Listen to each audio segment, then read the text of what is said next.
lakas.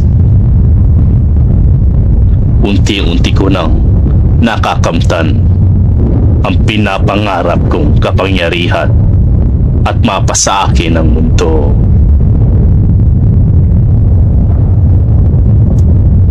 Nagawang pigilan nila Sig at Don Flix ang pagsabog na malakas na aura gawa ni Beyond Netero.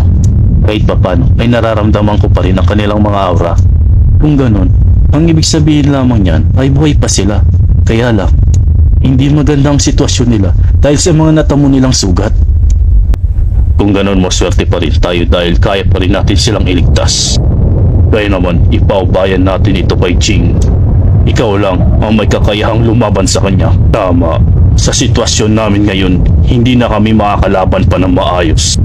At isa pa, baka makasagabal pa kami sa pakikipaglaban mo sa kanya. Master Ching, alam kong magagawa mo. At alam ko rin na ipinaubaya sa ito ni Don Triggs. Ikaw na lang may lakas na pwedeng lumaban sa kanya. Sa ngayon, napakalayo na ng agawat ng lakas namin.